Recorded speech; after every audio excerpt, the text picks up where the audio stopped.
تو میں بات کر رہا تھا خرچ کرنے کی، میں اس بات کو جلدی سے مکمل کر دوں۔ پتہ ہے خرچ کرنے کا فائدہ کیا ہوتا ہے؟ سب سے پہلا فائدہ ہے کہ کسی کا جسم بیمار ہے، جسمانی بیماریاں ہیں، تو علاج چاہتے ہو تو صدقہ کرو، داؤ مرضاکم بالصدقہ۔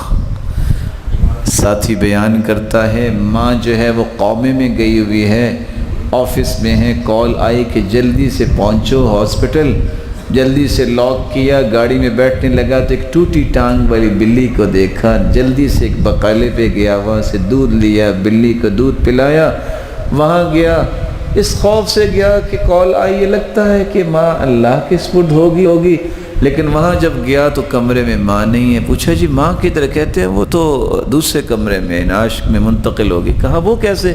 جب وہاں گیا تو وہ ماں جو قومے میں تھی وہ مسکرا رہی تھی۔ ماں کیا ہوا؟ کہتے بیٹا بس خواب آئی ہے کہ ٹوٹی ٹانگ والی بلی دعا کر رہی تھی کہ اس کو شفا دے دے، اللہ نے شفا دے دی۔ ساتھی کو کینسر ہو گیا، بیرون ملک رپورٹس لی گئی، کہتے ہیں بس واپس نہیں جا سکتے، یہ آخری مرحلہ ہے۔ کہا نہیں میں اپنے بچوں کو ملنے جاؤں گا، یہ نہیں ہو سکتا۔ واپس آیا، گزر رہا تھا گوشت والے کے پاس، دیکھا کہ ایک عورت بوڑھی اماں چند ٹکڑے اٹھا رہی ہے۔ پوچھا آپ کیا کر رہی ہو؟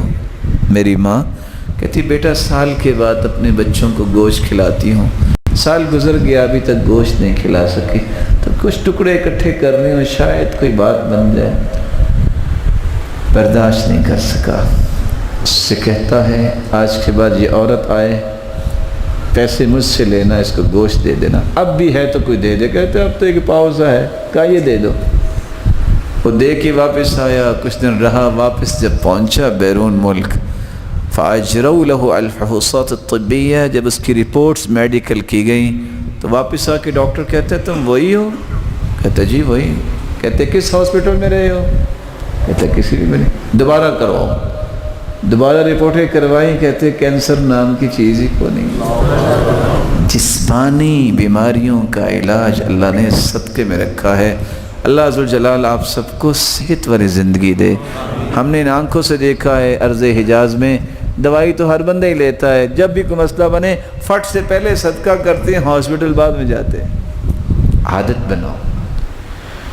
پھر قلبی بیماریوں کا علاج بھی صدقہ ہے۔ ایک شخص آیا کہ اللہ کے سو دل بڑا پتھر ہے، فرمایا اس کو نرم کرنا چاہتے ہو؟ جی ہاں، اطعم المسکین وامسح رأس الیتیم، اور مسکینوں کو کھانا کھلایا کرو، یتیموں کی کفالت کرو، یہ دل نرم ہو جائے گا۔ بلکہ یہ صرف قلبی بیماریاں نہیں، جسمانی بیماریاں نہیں، یہ معاشرتی بیماریوں کا بھی علاج ہے۔ معاشرتی بیماری کیا ہے؟ چوری، کیا ہے؟ زنا، کیا ہے؟ بخل۔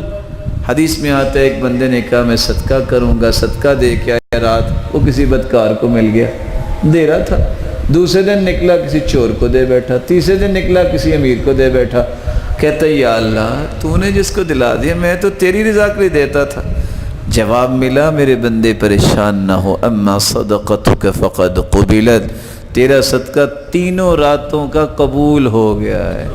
وَلَعَلَّ الزَّانِيَةَ تَسْتَعِفُ بِهَا عَنْ زِنَاهَا، یہ زانیہ کچھ کھاتی پیتی تھی، لیکن تیرا صدقے کا مال جب گیا ہے تو اس نے زندگی کے گناہوں سے توبہ کر لی ہے۔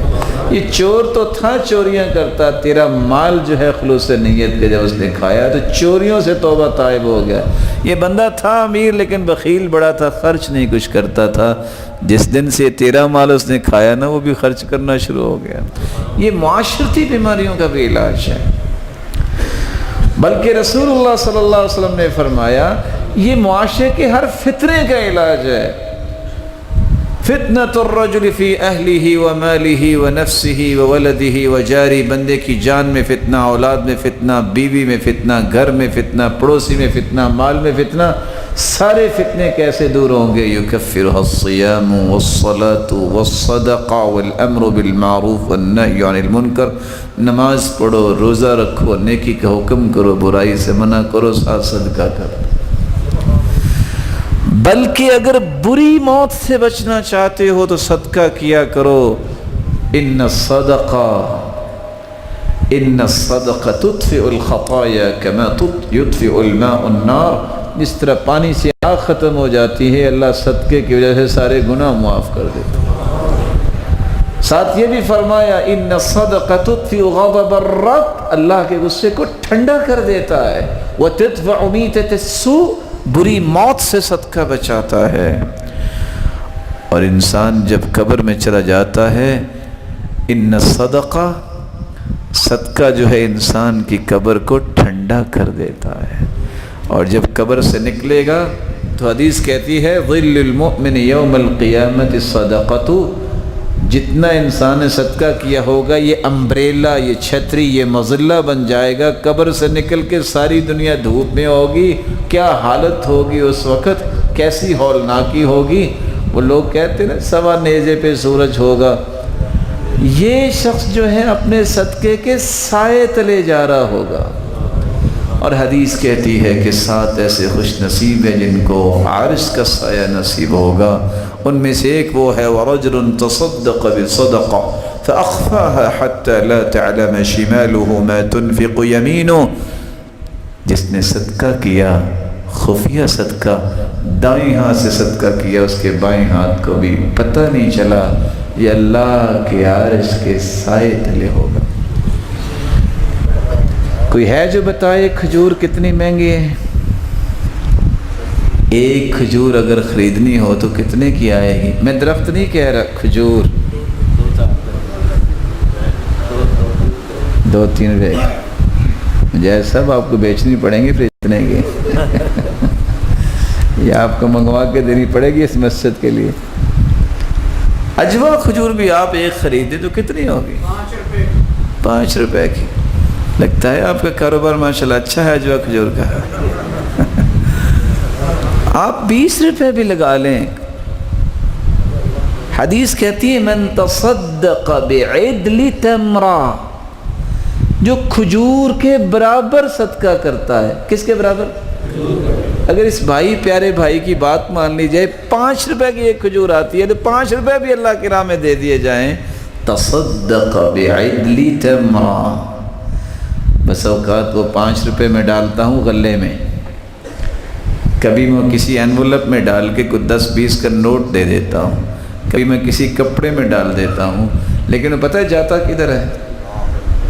فَإِنَّ اللَّهَ يَأْخُذُهَا بِيَمِينِهِ، واللہ ذوالجلال کے دائیں ہاتھ میں جاتا ہے۔ ثُمَّ يُرَبِّيهَا كَمَا يُرَبِّي أَحَدُكُمْ فُلُوَّةً أَوْ فِلْوَةً، پھر اللہ اس کو پالتے ہیں۔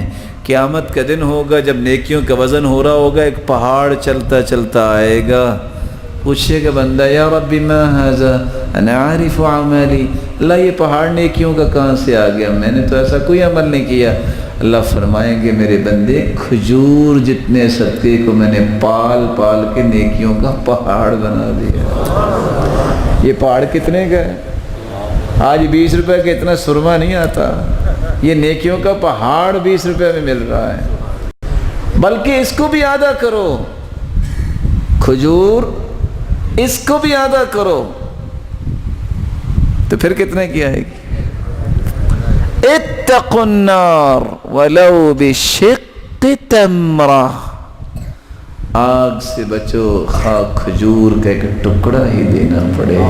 یعنی بسا اوقات انسان آدھی کھجور یا چوتھا حصہ بھی دیتا ہے تو اللہ اس کے بدلے بھی اسے جہنم سے آزاد کر دے گا۔ تو کون ساتھی ہے میرا پیارا بھائی جو یہ اتنے بڑے انعام لینا چاہتا ہے؟